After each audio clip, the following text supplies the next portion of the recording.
পুজো প্রায় এসে গেল। পুজোর সময় অনেক বাঙালি বাইরে বেড়াতে যান।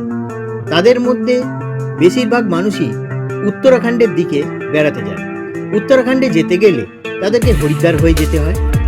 হরিদ্বারে কোথায় থাকবে সেই নিয়েই আজকে ভিডিও নিয়ে এসেছি আপনাদের সামনে। এই ভিডিও দেখলে আপনাদের মোটামুটি একটা আইডিয়া হয়ে যাবে যে হরিদ্বার পৌঁছে আপনারা কোথায় থাকবেন। তাই ভিডিওটি শেষ পর্যন্ত দেখার জন্য আপনাদের প্রত্যেককে অনুরোধ করলাম যে ভিডিওটা দেখুন, আশা করি আপনাদের কাজে লাগবে। আচ্ছা, আপনাদেরকে এখন কিছু জিনিস দেখাতে চাই। হরিদ্বারে এসে আপনারা দাদা বৌদির হোটেল অনেকগুলো দেখবেন, তার মধ্যে যেটা অরিজিনাল সেটা হচ্ছে এইটা, একদম হোটেল লায়ন্সের নিচে দাদা বৌদির হোটেল। আর হরিদ্বারে কোথায় কোথায় থাকবেন একটু দেখে নিন, আপনারা হোটেল খোঁজেন অনলাইনে। তো এই হচ্ছে গিয়ে হোটেল লায়ন্স, এখানে থাকতে পারেন। এগিয়ে চলুন, দেখাচ্ছি। এখানে বেশ কিছু হোটেলের আমি দেখিয়ে দেবো ভিডিওতে ছবি, আপনাদের যেটা পছন্দ হবে স্ক্রিনটা পজ করে নেবেন। মানে এইটা কিন্তু খুব ইম্পর্টেন্ট যে এখানে এসে ঘর পাওয়া। প্রচুর হোটেল এখানে আছে, আমি দেখাবো হোটেলের নামগুলো, তার নিচে ফোন নাম্বার লেখা থাকবে, সেখানে আপনারা ফোন করেও আসতে পারেন বা অনলাইনে বুকিং করতে পারেন। চলুন দেখা যাক এক এক করে।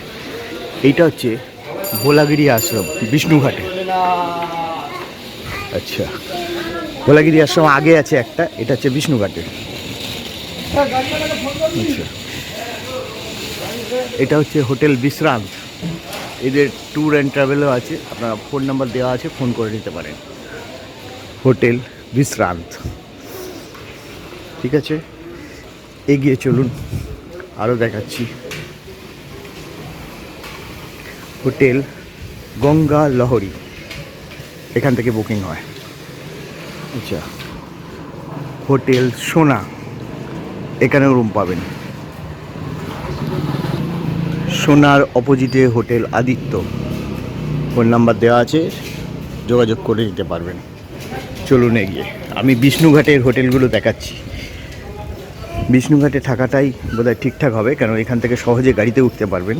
যদি আপনি হরকিপরি ঘাটের সামনে থাকেন তাহলে কিন্তু আপনাদেরকে অনেকটা হেঁটে আসতে হবে লাগেজ নিয়ে। চলুন দেখাচ্ছি একে। এদিকে আছে মাসির হোটেল, খাওয়া দাওয়া করার জন্য। এটা হচ্ছে বাহাবালপুর ধর্মশালা।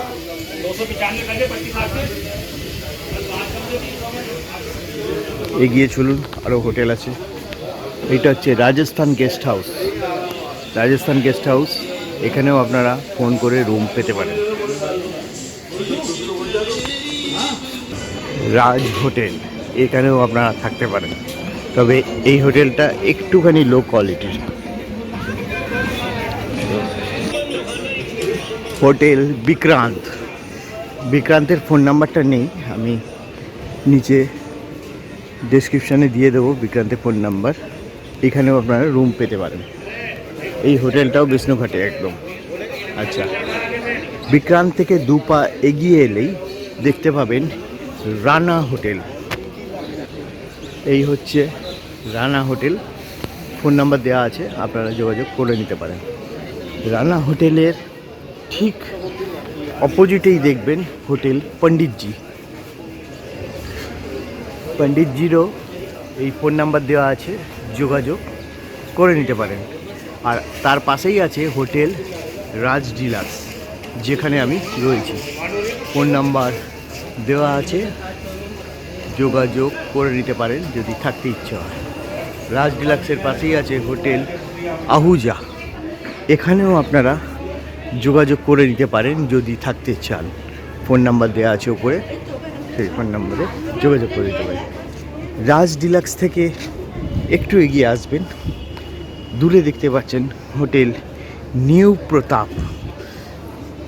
নিউ প্রতাপ, এই হচ্ছে গিয়ে হোটেল নিউ প্রতাপ। এই হচ্ছে ফোন নাম্বার নিউ প্রতাপের, এখানে যোগাযোগ করে নিতে পারেন। নিউ প্রতাপ, নিউ প্রতাপের ঠিক অপোজিটেই আছে হোটেল শিবায়। সেখানেও আপনারা যোগাযোগ করে নিতে পারবেন। এই হচ্ছে নিউ প্রতাপ, আর এই হচ্ছে হোটেল সিওয়াই। তার পাশে আছে হোটেল রুদ্র, সেখানেও আপনারা যোগাযোগ করে নিতে পারেন হোটেল রুদ্রতে। এবার এদিক দিয়ে আসুন, এখানে কিন্তু গাড়ি চলে আসে এই রুটে, সেই জন্যই এই হোটেলগুলো দেখাচ্ছি। এখানে আছে শ্রী বিনায়ক মিশ্রা ধর্মশালা, কলকাত্তেওয়ালি, বিষ্ণুঘাট।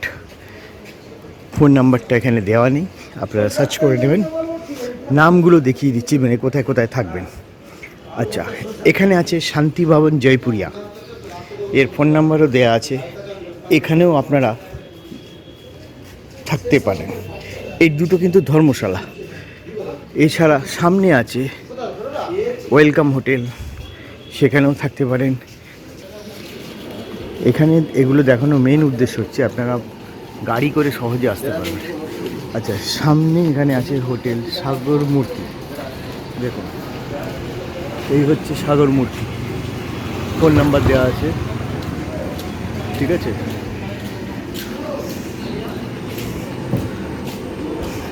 ওয়েলকাম হোটেল সনদ সিদ্ধি। আচ্ছা, রাজভবন হোটেলের নাম হচ্ছে রাজভবন, এর ভেতরে রুম আছে। হোটেল সনদ শুদ্ধি, এইখানেও থাকতে পারেন।